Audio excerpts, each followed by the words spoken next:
जय हिंद दोस्तों, मैं आपका आशीष सर। मैं आपका हार्दिक स्वागत और अभिनंदन करता हूं अपने इस ऑनलाइन प्लेटफॉर्म एके सर ऑनलाइन क्लासेस में।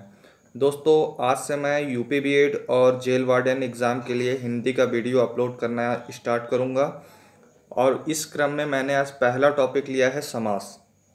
दोस्तों, यहाँ से 1 से 2 प्रश्न आने तय हैं और आराम से इस वीडियो को देखिएगा। मैं प्रैक्टिस भी करा दूंगा इसी वीडियो में और वीडियो को डीयू रिकॉर्डेड से बनाया जा रहा है, पैसा लग रहा है, तो इसका लाभ उठाइएगा। चलिए देखते हैं क्या होता है समास। 2 या 2 से अधिक पदों से मिलकर बने पद को क्या कहते हैं? समास कहते हैं। समास का वास्तविक अर्थ होता है संक्षिप्तीकरण।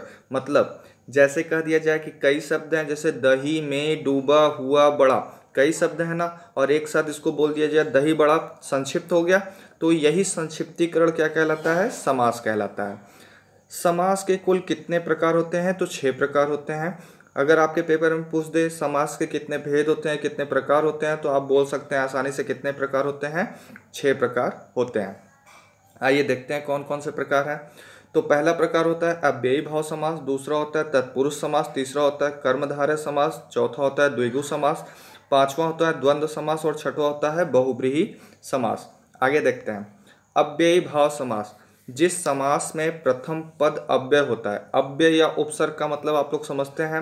अव्यय वे पद होते हैं जिनके ऊपर लिंग, वचन, कर्ता, कारक का कोई प्रभाव नहीं पड़ता है, मतलब उसको बदलने से भी उसके अर्थ पर कोई प्रभाव नहीं पड़ता है, उन्हें कहते हैं अव्यय या उपसर्ग।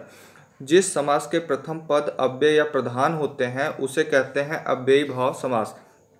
इसकी खासियत होती है जो प्रथम पद होता है वो छोटा होता है और वही पद होता है जो कि पूरे शब्द के अर्थ को बदल देता है, अतः वह शब्द क्या होता है?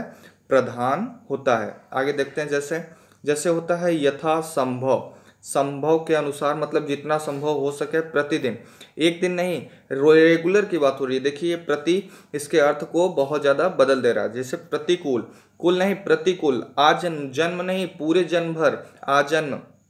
जैसे अर्थ के साथ देख लेते हैं हम लोग कुछ। प्रतिमास, महीने महीने, आजीवन, जीवन भर, यथा विधि, विधि के अनुसार, प्रतिदिन, हर एक दिन। आशा करते हैं समझ में आ रहा होगा। जब एक ही शब्द बार बार आए, जैसे एक शब्द का रिपीटेशन हो, तो वहाँ पे भी जो समास होता है वो होता है अव्ययी भाव समास। जैसे हाथों हाथ, हाथ हाथ 2 बार आया, दिनों दिन, दिन दिन 2 बार आया है। जब कोई शब्द रिपीट करेगा तो भी वहाँ पे क्या होगा? अव्ययी भाव समास। लेकिन इसमें टकराहट का भाव नहीं होना चाहिए। जैसे लट्ठा लाठी में जैसे लग रहा है कि लड़ रहा है, वहाँ पे द्वंद्व हो जाएगा। ठीक है, इसको याद रखिएगा। आगे चलते हैं। दूसरा होता है तत्पुरुष समास। जिस समास में द्वितीय पद क्या होता है? प्रधान होता है, दूसरा पद प्रधान होता है, उसे कहते हैं तत्पुरुष समास।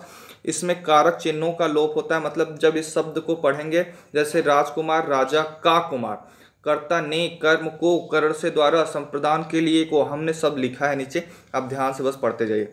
द्वितीय पद मुख्यतः छोटा होता है और प्रधान होता है। इसमें दूसरा पद क्या होता है? प्रधान होता है और वो पद क्या होता है? छोटा होता है। जरूरी नहीं है कि छोटा हो, एक हमने आपको ट्रिक के आधार पर बताया है। जैसे राजपुत्र, राजा का पुत्र, का प्रयोग हुआ है, कारक चिन्ह का लोप हुआ है यहाँ पे। सूर्योदय, सूर्य का उदय। हस्तलिखित, हाथ से लिखित। चरित्र चित्रण, चरित्र का चित्रण। पदच्युत, पद से च्युत। भूदान, भूमि का दान। पर्वतारोहण, पर्वत पर आरोहण। राजकुमार, राजा का कुमार। यश प्राप्त, यश को प्राप्त। आगे देखिए शिवालय, शिव का आलय। पाप मुक्त, पाप से मुक्त। यज्ञशाला, यज्ञ के लिए शाला। करुणापूर्ण, करुणा से पूर्ण। पुरुषोत्तम, पुरुषों में उत्तम। जैसे आप लोग देख लीजिए कारक में, इसमें 6 प्रकार के कारकों का प्रयोग होता है।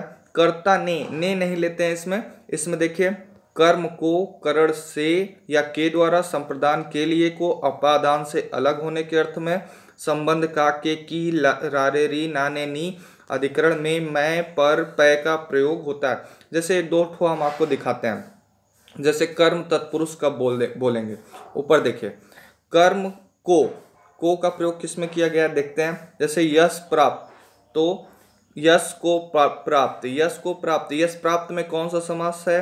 तो आप आसानी से बोल देंगे कि इसमें सर जी कर्म तत्पुरुष समास है। आगे देखते हैं हम लोग। कर्मधारय समास। जिस समास में प्रथम पद क्या होता है, विशेषण होता है, तथा द्वितीय पद क्या होता है, विशेष होता है, वहां होता है कर्मधारय समास। इसका ट्रिक होता है कि इसमें पहला पद जो होता है वो विशेषण होता है और दूसरा पद होता है जो वो होता है विशेष। दूसरे पद की तुलना की जाती है इस समास के अंतर्गत। जो दूसरा पद होता है वो विशेष होता है, मतलब जिसकी विशेषता बताई जाती है। जैसे चरण कमल, कमल की विशेषता बताई जा रही है। जैसे काली गाय, गाय क्या है, काली है, तो विशेष क्या है, गाय है, और विशेषण क्या है, काला होना है। विग्रह करने पर इसमें बीच में क्या आता है जो आएगा, या आएगा के समान आएगा। चलिए देखते हैं। जैसे नीलांबर, नीला है जो अंबर, अंबर की विशेषता नीला रंग बता रहा है, विशेषण विशेष। चरण कमल, कमल के समान चरण, देखिए है जो के समान। मृग नयन, मृग के समान नयन, है जो या के समान बोलने पर आए तो आप जान जाइएगा कि ये क्या है, कर्मधारय है। महापुरुष, महान है जो पुरुष। आगे देखते हैं। लाल मणि, लाल है जो मणि, पुरुष सिंह, पुरुषों में सिंह के समान। सन्मार्ग, सत्य है जो मार्ग। द्विगु समास, द्विगु देखिए द्वि मतलब दो। जिस समास में पहला पद क्या होता है, पहला पद संख्यावाचक विशेषण होता है, दूसरा पद क्या होता है, प्रधान होता है, वहां द्विगु समास होता है। देखिए संख्या, गिनती, गणना जैसे शब्दों का प्रयोग इसमें किया जाता है। जैसे हम लोग देखते हैं पंचरत्न, 5 रत्नों का समूह। चौराहा, 4 राहों का समूह। नवग्रह, 9 ग्रहों का समूह। त्रिकोण, 3 कोणों का समूह। सप्ताह, 7 दिनों का समूह। सभी में देखिए संख्याएं आ रही है ना, अक्षर आ रहे हैं। जैसे 7 दिनों का समूह। तिरंगा, 3 रंगों का समूह। चतुर्भुज, 4 भुजाओं का समूह। त्रिवेणी, 3 वेड़ियों का समूह। आगे देखते हैं। द्वंद्व समास, जिस समास में दोनों पद प्रधान होते हैं तथा दोनों के बीच और शब्दों का लोप होता है, दोनों के बीच शब्दों का क्या होता है, लोप होता है, उससे द्वंद्व समास कहते हैं। द्वंद्व समास की सबसे बड़ी विशेषता होती है कि एक दूसरे का क्या होता है, विलोम होता है। आगे देखते हैं। जैसे जय पराजय, जय और पराजय। सुख दुख, सुख और दुख। आय व्यय, आय और व्यय। पाप पुण्य, पाप और पुण्य, देखिए एक दूसरे का विलोम है। गुण दोष, गुण और दोष। आगे देखते हैं। राम कृष्ण, राम और कृष्ण। सीता राम, सीता और राम। अनुराग विराग, अनुराग और विराग। माना पमान, मान और अपमान। धर्माधर्म, धर्म और अधर्म। लाभालाभ, लाभ और अलाभ। आगे देखते हैं बहुब्रीहि समास। इस समास में कोई भी पद प्रधान नहीं होता है, दोनों पद मिलकर तीसरे अर्थ को संकेत करते हैं। जैसे इसको पढ़ने पर एक तीसरा ही अर्थ निकल करके आता है, वहां होता है बहुब्रीहि समास। विग्रह करने पर तीसरा अर्थ निकलता है। आगे देखते हैं उदाहरण। जैसे चक्रपाणी, चक्रपाणी, चक्र है पाणी में जिनके, अर्थात भगवान विष्णु। चतुर्भुज, 4 हैं भुजाएं जिनकी, अर्थात भगवान विष्णु। जैसे चतुरानन, 4 हैं आनंद जिसके, ब्रह्मा। चंद्रशेखर, चांद है शिखर पर जिनके, अर्थात भगवान शिव। दशानन, 10 सिरों वाला, अर्थात रावण। लंबोदर, लंबा है जिसका उदर, गणेश। गिरधर, गिरि को धारण करने वाले, भगवान श्री कृष्ण। षडानन, षड है आनंद जिसका, स्वामी कार्तिकेय। नीलकंठ, नीला है कंठ जिसका, अर्थात भगवान शंकर। समास विग्रह से संबंधित महत्वपूर्ण प्रश्न, जैसे कि एक दो आपको हम दिखाते हैं, पूरा नहीं करवाएंगे नहीं तो आप लोग आश्रित हो जाएंगे। सुख दुख, सुख और दुख देखिए एक दूसरे का विलोम है, तो इसमें कौन सा समास होगा, कोशिश करिए। द्वंद्व समास, गुड। आगे देखते हैं। आय व्यय, आय और व्यय में कौन सा समास होगा, देखिए एक दूसरे का विपरीत है, द्वंद्व समास। जैसे एक और कराते हैं। प्रतिदिन, देखिए उपसर्ग का प्रयोग हुआ है, यहाँ पे कौन सा समास, अव्ययी भाव समास। नीला अंबर, नीला है जो अंबर, कौन सा समास, कर्मधारय समास, बहुत अच्छा। एक और। महान पुरुष, महान है जो पुरुष, है जो, कर्मधारय समास। चौराहा, चौराहा में देखिए संख्या आया है, कौन सा समास, द्विगु समास। चतुर्भुज, 4 हैं भुजाएं जिनकी, भगवान विष्णु। चतुर्भुज देखिए। अब इसमें देखिए बहुब्रीहि समास ऑप्शन में नहीं दिया है, तो आप लोग क्या मारेंगे, चतुर्भुज, 4 हैं भुजाएं जिनकी, 4 हैं भुजाएं जिनकी।